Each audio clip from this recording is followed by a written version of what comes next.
Hello, hello. This is Irene with SaugaTalks. Hello. Thank you for those who joining us. Hope you're seeing us on LinkedIn, on X, on YouTube. Follow us, because I'm Irene Lakovetsky. I'm speaking with fascinating people in tech. And we cover all the way from AI innovation to automation reality to digital transformation, and fascinating people sharing their time, sharing their knowledge with me and with you, my audience. So Gary Bolles is here today. Gary, how are you? I'm great, right? Thanks for the invitation. Absolutely. I'm incredibly excited because we do want to talk about AI, human collaboration, coexistence, living together, working together. We're going to cover mindset and tool set and cultures and everything that comes with it. So, Gary, what do you think is happening right now in this broad topic that just intrigues us all? So I've had the gift of basically growing up in Silicon Valley. I first started working there in 1983. So I've seen many of the different cycles of technology through the years. And there's no question that what I often call the AI tsunami, this whole wave after wave of generative AI and related technologies is just moving at a faster and faster clip. And so I think for humans, we're not normally well designed to be able to deal with things changing so quickly. So we have an opportunity. We have an opportunity to either think of these tools as continually requiring people to learn new skills and automate a lot of work and make it very challenging for people, or we can think of them as tools that actually help us to develop superpowers and to be able to solve new problems. So I think a lot of the negative rhetoric in a lot of the headlines it's very transformative, but it's also going to have a lot of negative impacts on people. And I'd prefer that we're all encouraging the people who develop the software and the people who use the software to use it in ways that are more human-centric. Beautiful. What does it mean? What does it mean? Let's start with organizations, right? We're a business channel, we're a technology channel. We want to see all sides of moving parts because, of course, innovation doesn't wait. Okay, leaders being bombarded with new options and with new shiny demonstrations and toys. Yeah. How to really differentiate between those that are like kind of buzzwordy innovations versus the real improvement in organizational life, in society even.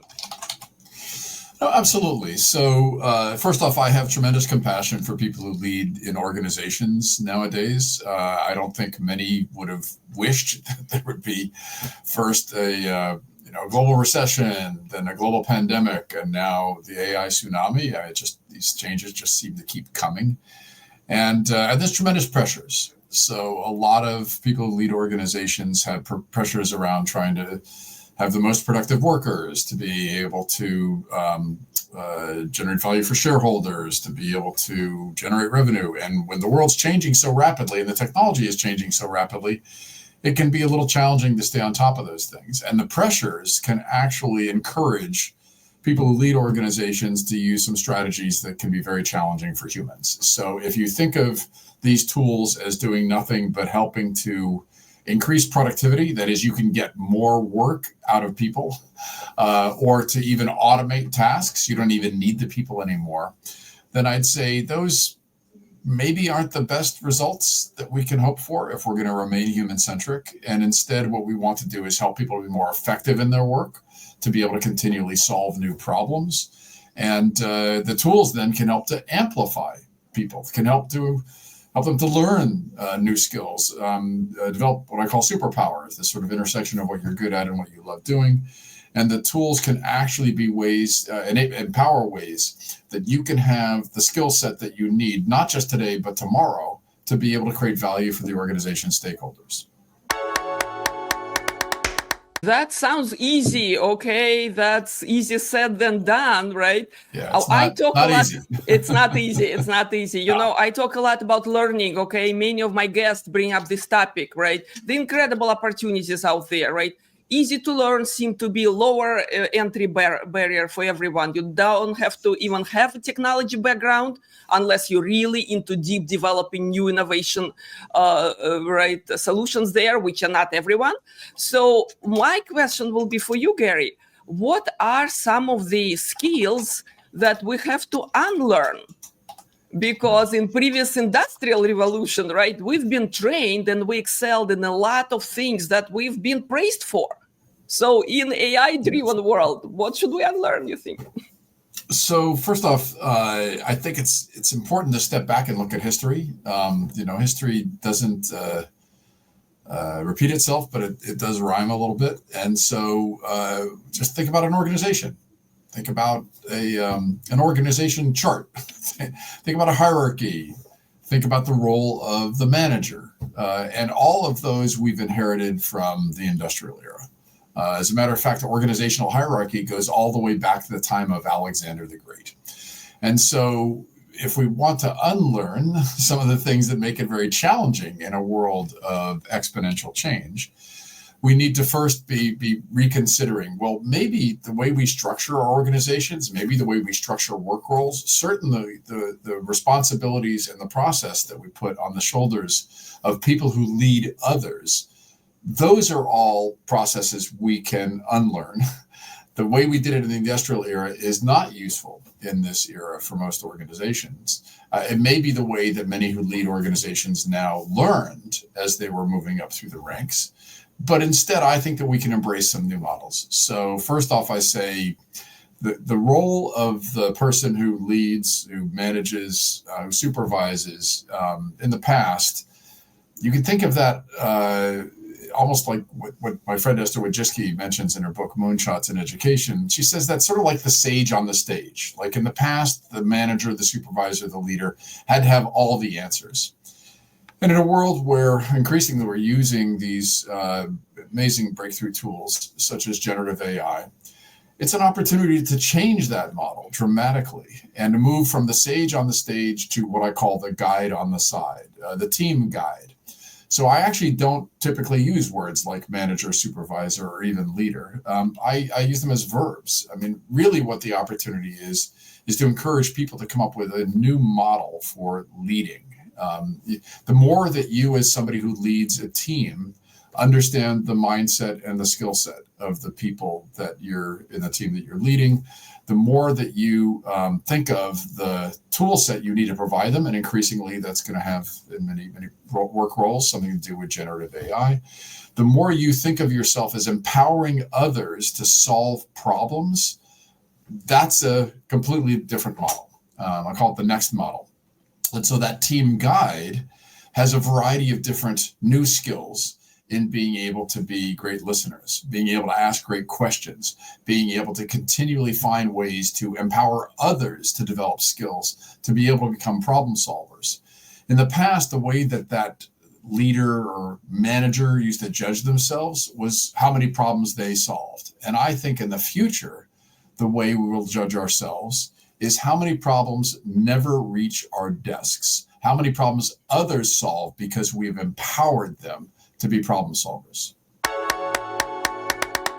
That's a fantastic thought, so automation is not doing the same, better, faster, and just actually with less human on mind even involved. It's rather something else I'm hearing. Is that true, Gary? So transformation is not just including new tools, it's basically thinking differently.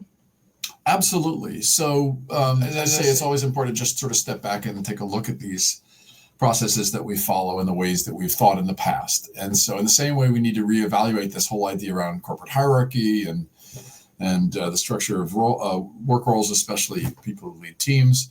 We also need to look at what work is and what we want to design work to be in the future. So work is really simply just three things. It's a problem to be solved. How do we solve problems? We perform tasks. How do we perform tasks? We have human skills. So that's kind of it. We have human skills that are applied to tasks to solve problems. Well, what is the way that most organizations approach work roles is they talk about tasks, like the steps you go through.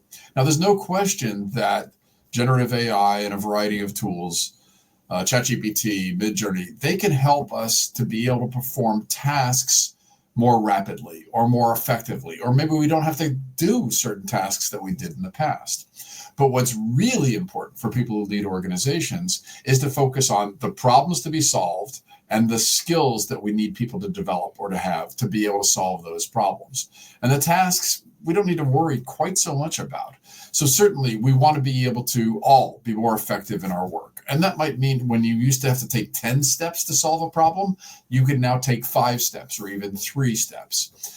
And increasingly with the new flavors of, we call this AI, but it's really not artificial intelligence. That's just a marketing label. It's really a set of different kinds of algorithms and kinds of programs.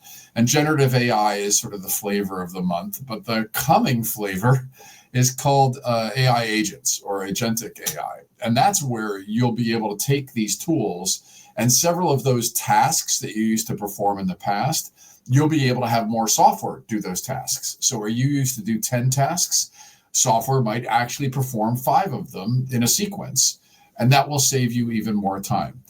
All of those are awesome deliverables for organizations. But if we only focus on trying to be more effective and do fewer tasks and be more productive, we lose the mindset that what we really want workers to do in the future is to be really dynamic problem solvers. We want them to be able to solve problems they never encountered before. And so that's really the opportunity to leverage these tools. But you're right. Digital transformation is never about technology. The technology is simply an enabler. I talk a lot about mindset, skill set, and tool set. It's just a tool set. You want the mindset and the skill set of people who work in the organization to be focused on those people continually transforming, those people continually developing new skills and learning to adapt. What about codependence here? Okay, I'm challenging you, Gary, in this conversation because what I hear happening in the organizations who are comfortable using their legacy applications, you know, every organization is a bunch of tools. It's a whole stack of technology they acquired over the years, right? And people got used to working certain way. So they want to innovate, but you know what? Every day the customers require the service, right? They have to perform. So time to experiment is really, really narrow, okay? So to reality, kind of how leaders can overcome the pressing idea of innovation with really push back from those who really affected by those changes.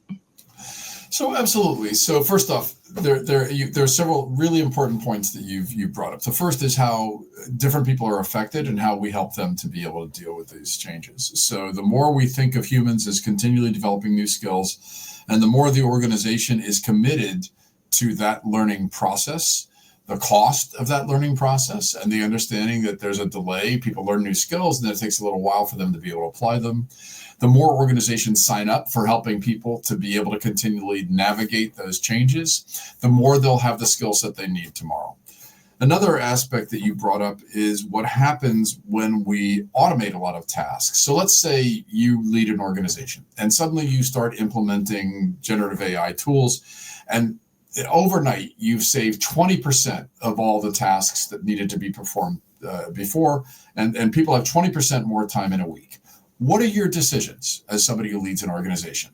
You could give every worker a day a week to be thinking up new products and services. So the time you were talking about for innovating, if you've gained a lot of time because you're using these tools, why wouldn't workers just use that time to innovate? Well, Google for years has had a program called 20% time. And that literally has given engineers the time to spend a day a week and think up new products and services or ways to be able to deliver better value to customers. If you're leading an organization and you suddenly have 20% more time of your company's people, you could give them a 4-day work week. You know, there's a study that's just been done in the UK by thousands of small businesses, and many people love having a 4-day work week. They love having an extra day that they can be doing more things in their personal lives, and they don't mind packing a lot more activity into the 4 days of work. Or you could do what many companies in the US do, and you could lay off 20% of your workers. And then what you find is there's all these new skills you needed. And if you had just trained those workers with those new skills, you wouldn't have to go look for new workers. But now you do. And now you've got all the cost of trying to go find them and hire them and to make sure that they have the skill set you need. So these are all rational decisions. But what I encourage people who lead organizations to do is to think of all the ways you can actually create more of that safe space for people to be able to innovate, to develop new skills, to be able to come up with new ways to be able to solve your customers' problems. And as my friend Charlene Lee says, not just the problems of today's customers, but the problems of tomorrow's customers, to have your workers continually thinking about who is our future customer and how can we provide value for them. For me, I am like getting all the information from these business social media, from articles, from people I'm speaking with, is basically how to avoid that AI tool fatigue. Okay, because looks like companies in this rat race of getting new tools, they're popping up here and there. So what's the good advice there? How to evaluate, how actually stay sane? Yeah. So first off, the what's really, really important is that people who lead organizations can take a step back, take a deep breath, and think about, well, what are some of the best ways to be able to, on an ongoing basis, understand these breakthrough technologies, have the strategy for how they can be best applied, have processes for how people within the organization can experiment with them and then figure out the best ways to apply them, and then to be able to scale the use cases that are most valuable for the organization. So I don't care whether that's the internet or cloud computing or generative AI or agentic AI or any future technology, such as quantum computing. I don't care what that breakthrough technology is. If you have a process in your organization, if you know how to be able to continually adapt your strategy and determine the best ways to be able to leverage these technologies, then you can resist that fatigue process, because then you won't just keep grabbing at each bright, shiny object. You will have people within the organization who will continually learn the new tools, experiment with the tools, and then make determinations whether or not they're useful to you. And so that's a very important process to have in place, and it has to involve a range of stakeholders inside the organization. This is not rocket science. It is all about people. But you have to have that operating system. You have to have that kind of cookbook for the ways you go through understanding these technologies and figuring out where to apply them.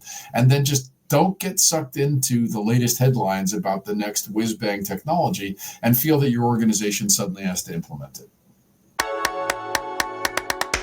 Speaking of future of work, Gary, all right, you mentioned the definition of work. Okay, and we kind of still in very much industrial era mindset, for sure. I am myself, okay, just speaking for myself here. So should we redefine, you think, work in a world where AI automation, and so many traditional tasks being changed in front of our eyes?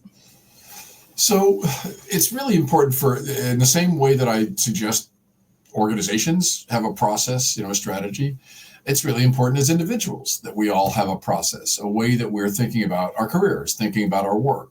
And so we find over and over again, going back literally 50 years, I was trained as a career counselor when I was 19 years old. And if you go way, way back, the processes of determining some of the most important things in your work have actually not changed all that much. It often starts for most people with something around a sense of meaning or purpose. Now, it doesn't mean that everybody's work has to be anchored in the most purposeful thing you can think of, the purpose that you're here on the planet. I mean, that's wonderful if you feel that you can do that. But it's more, what is it that drives you? What is it that makes you want to get up in the morning and do your work? And I often call that a North Star or a Southern Cross.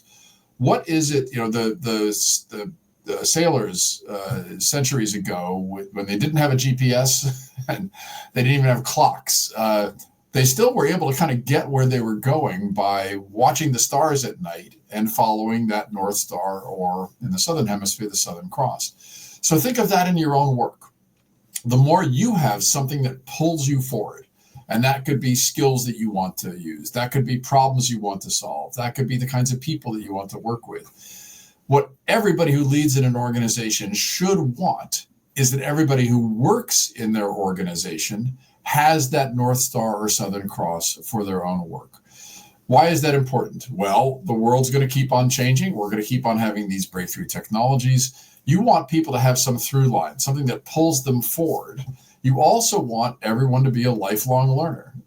Carol Dweck, in her book Mindset, she talks a lot about a growth mindset. And so the whole idea is that each of us, if we have that pull forward in our work, then we can continually feel that we are learning and changing and growing and adapting. And it's only when we have more of a fixed mindset, that's really that industrial era mindset, where we're not committed to growth, where we want to keep doing the same work over and over again. There's nothing wrong with that. But in a world of exponential change, the world can change around us. And if we can't continually adapt, then we're going to be at a disadvantage. Let's talk a little bit about workplace, utopias and dystopias, okay? So please, draw a picture for us. What's the best case scenario in AI human workplace and how to avoid the worst case scenarios? So I'll just tell you, I'm sometimes accused of being the word police. And so I know there's a lot of headlines that you read, and a lot of sort of the discussion is to start to think of and talk about this AI tool set as if it's a coworker, as if it's an employee, as if it's somebody, some tool, some piece of software that's working beside you. And I just have to tell you, I just have no time for that kind of language, because I think every time we raise our technology, we diminish humans, right? So these are tools, and some of them are really flexible tools, but they're not my coworker. They're not my assistant. They're tools, and they're technologies. And so the dystopian version is where more and more people who lead organizations say, oh, I'm going to hire a bunch of AI employees and I'll fire all my human employees. And then eventually I'll have such an effective organization, I just won't even need to pay humans anymore. Well, that's not the future I want. I want a future where humans are always doing meaningful, well-paid work. And so what's really important is for us to continually have the mindset that we're not going to leave any human behind. Instead, what we need to do is commit to how these tools will empower humans. And therefore, hey, great, give me more tools, give me more ways that I can solve problems. That's the utopia. That's really where humans are doing meaningful, well-paid work. And all the boring stuff is what's really getting automated by AI and its related tools. What about your personal reflection? Okay, what about your vision, how to redesign that work? You mentioned some of the elements, right? You mentioned how to include people, not to exclude. And people, we're humans, we become more engaged when we see the value. All right. So the point is, where is this fine line between, of course, becoming more productive, right? Doing better job in shorter period of time, right? And at the same time, creating that ideal workplace that actually reflects, on us being human. So if I said what I thought work is, it's human skills applied to tasks to solve problems. Jobs, work roles, typically have sort of 6 factors. And it might sound like they're hard to remember, but they're actually quite easy to remember, because in English, they're the 6 W's. What we do for work, where we do it, when we do it, how we do it, that's a W, with whom we do the work, and why. So I just talked about why, that North Star or Southern Cross, right? So, but what you do for work, the problems that you solve and the kinds of skills that you use, where you do it, when you do it, with whom you do it, how you do that work, all of those are factors. Now, imagine that I gave anybody listening to your podcast a magic wand, and they could design every work week where they could determine the 6 W's, what you're doing for work, where you're doing it, and so on. And that could be a collaborative process with your team. So what if every week or 2 weeks you went through that process? Where are we going to be working? What are we working on? What, who's going to be involved? And that flexibility was constant. You could keep on redefining that every few weeks based on the work to be done. That is what all the research shows humans want.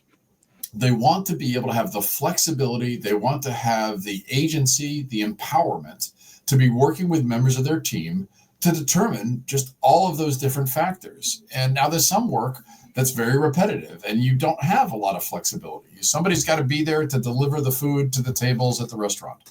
But there's plenty of other work where you might even give flexibility as to which shifts people might use. You might break up jobs, so it's not just waiting tables, but it's also working on bookkeeping or anything that makes work interesting for people and gives them the variety. We know that humans thrive on variety, and especially that they're compensated well for the work that they do. So that is increasingly one of the opportunities for people to lead organizations. How do you push that decision-making process into the hands of teams and not just have these mandates like you absolutely must be in the office 4 or 5 days a week, or you absolutely must be using this facility here and just because we happen to have the facility. And you can't be having a reasonable life. If you've got to take your kids to a soccer game or to the doctor, more and more of those mandates, that's bungee cording back to the industrial era of work. And many workers, especially young workers, are saying, you know what, I'm done. I don't want to do that anymore. Exactly. Well, that opens up whole another chapter. Okay. I hope we can meet again and talk about newer generations, because all the answers I'm getting right now that they're born with it. Okay. They don't have all the grudges or all the previous background, so they don't have to overcome anything. It's just the new nature of work. So what do you think about it? So I often say I don't use phrases like Gen Y and Gen Z, like that. I don't use labels like that. But I do say, and I spend a lot of time with young people nowadays. I say I don't think it's a new generation. I think it's a new species. I think it's a completely different set of motivations. I didn't grow up with a digital distraction device that was placed into my hands when I was just a couple months old. I didn't have social media. I didn't have access to virtually anything I would want to watch on a device that I can carry around with me. And so that has created a totally different set of influences and opportunities. So one of the things that people who lead organizations often have a hard time with, I spend a lot of time with the C-suite of companies around the world.